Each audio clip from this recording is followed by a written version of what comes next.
Planificadas ou non as vacacións, o certo é que canto escoitamos iso e mesmo pronunciamos nós aquilo de mira, viño con menos cousas do súper, pero gastei máis cartos. Nós xa temos dous exemplos aquí. Félix, que está con nos agora como abogado e a máis colaborador da Unión de Consumidores de Galicia, queremos que te fixes nisto, gasto de alimentación.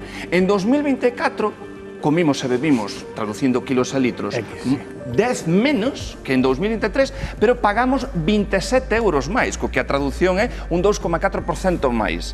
Menos por máis. Por máis. Como se traduce, como experto? Exactamente, levase falando moitas veces do IPC, das subidas, da alimentación.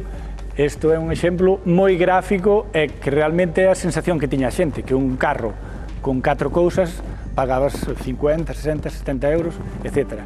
Pero o problema non só é a cantidade, é a calidade. Que hai diversos estudios tamén que están alertando de que cada vez consúmese menos peixe, menos alimento fresco e tírase máis do ultraprocesado para paliar esa subida. Esa suba. E ainda así en menos cantidade tamén. É dicir que dende o 2023 ao 2024 non só comimos e bebimos menos, senón que o que comimos e o que bebimos é de peor calidade. Exactamente, exactamente, e dai veñen os problemas cada vez en aumento de obesidade. Obesidade infantil, obesidade de persoas de mediana idade, e iso, evidentemente, afecta tamén á saúde e tamén é un círculo. E non só é gastar e que os produtores ingresen menos, senón que á vez é que en medicamentos tamén necesitamos máis pola alimentación.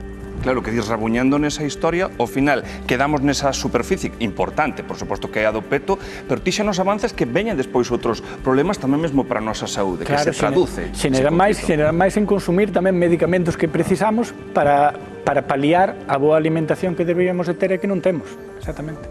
Pois, Félix, teremos que quedar en próximas ocasións para ver algunhas solucións de mercar o xusto e pagar tamén o xusto na medida no que se pode, eh? Difícil, pero verdade. Bueno, a ver se podemos sacar aí dun lado ou de outro e facemos algunha fórmula. Félix Caramés, moitas grazas por estar hoxe connosco na Hora Galega. A vos, cando que irades. Pois mirade, falando precisamente de rabuñar aí uns euriños, xa vos adianto unha boa nova, que volve o bono Activa Comercio da Xunta de Galicia e arranca precisamente este martes, día 4. Así que xa sabedes que podedes descargar eses bonos comercio para precisamente consumir no pequeno comercio galego e podedes chegar a aforrar ata 30 euros, realmente que é un bono de regalo de 30 euros. Metedevos aí na página web porque, dende logo, é máis que necesario empregar este bono comercio nos tempos no que estamos, O mércores, día 4, actívase este bono comercio. E, por certo, claro, nos quedamos preocupados con isto de comer menos e por riba pagar máis. E fomos aí ata a Praza de Abastos de Ourense para ver, pois, que nos din os comerciantes e que nos din. Bueno, eles ven un pouco a solución, din, agora a xente non fai unha lista da compra, agora a xente, por exemplo, se eu preciso unha cebola para cear esta noite, non merco un kilo de cebolas, merco unha cebola solo, co cal pago máis e ao final a cebola sola non me chega a nada, hai que planificarse, aí podería estar a solución. Comemos e bebemos menos, pero iso sí, pagando máis. Esta é a conclusión a que chega un estudo de hábitos de consumo en España. Que opinan pola rúa? Ímolo ver. Notades que a xente descendeu un pouquiño no consumo? Tanto o porco como a tenreira, sobre todo, leva subido unha animalada, pero non hasta o punto de consumir menos e gastar máis. Levar 1 kilo, 2 kilos como levaban antes, ahora levan unha peza, 2 pezas. É que me chega unha cebola para facer o guiso e non leva máis que unha, 4 patatas. Lévase todo máis xusto, máis xustos. Antes vendíanse pois casi kilos ou así, pero ahora a xente leva por peza, porque claro, sei que a fruta que está moi cara, unha das cousas que máis compro. O sea, disparouse.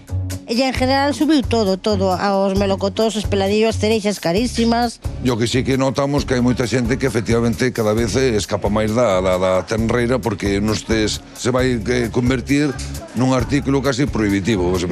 Cando é no brao que é na temporada, este brao pasado, na temporada pois estuveron carísimas. Ahora consumimos, por exemplo, se nos apetecen uvas, pois comemos uvas, ciruelas da fora, comemos arándanos, cousas diferentes. Ves, a fruta gastas un montón, vas ao súper gastas un montón, e que claro, os cuartos non chegan a po mes. Seguimos gastando demasiado, sí. Mucho, porque todo ha subido, ha subido.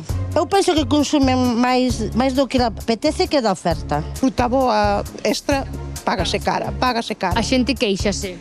Sí, porque está todo moi caro. Ves a fruta gasta cara ao brao. Confiamos en que baixe un pouco. Exactamente, confiamos que ven máis produto, entonces baixa o precio. E segue mercando igual que sempre ou dun tempo a esta parte co incremento dos prezos cambiou o seu hábito de consumo? Más o menos igual, porque comer hay que comer igual, miña nena. Siempre tenemos un estimado para el mes, para llegar a fin de mes. Verduritas, carnitas, ¿sabes?